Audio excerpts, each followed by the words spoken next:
Incongruity is one of the most expansive forms of comedy. Subverting an audience's expectations and delivering a punchline is the most basic equation for making people laugh. But what happens when the audience expects the unexpected? Enter this little creature. Wait, no, hold on. Where is it? This one. This is Zach Hadel, professional animator, internet personality, and all-around general creature. He was heavily inspired by the likes of Norm Macdonald. R.I.P. Zach is a personality. His background lies in a lot of casual style videos such as podcasts where a lot of jokes can be ad-libbed or improv'd. Zach's style of humor can often be described as absurd, weird, or downright strange. His comedy thrives on making people wonder whether or not he is fully sane. You can notice this in things like his art style, exaggerated proportions, and strange anatomical details. Like these little fellas. Aren't they cute? So you have all these wacky, zany characters, but what do they do to be funny? Absolutely nothing. One staple in Zach's comedy is making absolutely absurd, crazy things completely mundane. The guy living in your walls is passive-aggressive and annoyed that you didn't knock before coming in. They're weird, but they have jobs. They still pay taxes. They have loud neighbors that keep them up at night. They get annoyed when the DoorDash delivery driver forgets their straw. There's nothing funny about it. There is no joke. And that's what makes it funny. These characters just express frustration about their only slight misery, and that's it. And then they move on, because that's what normal people do. These blue and green characters sitting there, but they're breathing, and their chests are they're just real. That's the joke. Like, they blink and they have heart problems, and they have ADD, and they're like, these characters don't hit a wall and they flatten out. They have real, if you hit a character in the head with a hammer, they would have like a seizure. And so that was the joke to us. Just like also, he often uses things like close-ups and details to give the audience an enhanced awareness of how strange these characters truly are. If you guys could put a smile on the little rascal's face. They're at 8501 West Tyson. Ow! Hey, no biting. Hey, no biting. Okay? You want me to bite you? Yeah. You know that hurts, Daddy. I told you, silly. No biting, okay? You're my good little baby, huh? Huh? Yeah.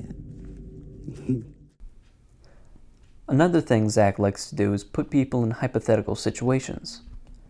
Now keep in mind his history that I mentioned earlier is a lot of improv. So a lot of off-the-cuff stuff, a lot of stuff that just he comes up with on the spot, and he asks his friends what they would do in that situation. Tomer, do you think you'd be entitled to self-defense if you were, like, if you dropped a quarter on the ground of the sidewalk or like the road, and you picked up the coin, and somebody ran over your head and destroyed your head? Would I be entitled to self-defense? Yeah. Like, my head's destroyed. How would I defend myself after that? Zach also enjoys other things, such as lying, deception, and gaslighting. All of these make research incredibly frustrating. Can we tell that story?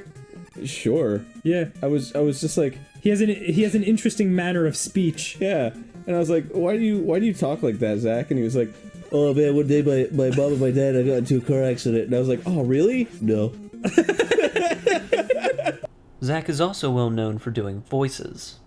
He does a lot of impressions, including celebrities, politicians, and niche internet figures. He often uses the voice as a form of mockery, a way of criticizing or just poking fun at whatever figure he's doing. One impression that he's quite known for is former President Donald Trump. Dude, make him say it, Zach. Make him say, I saw it in Croc.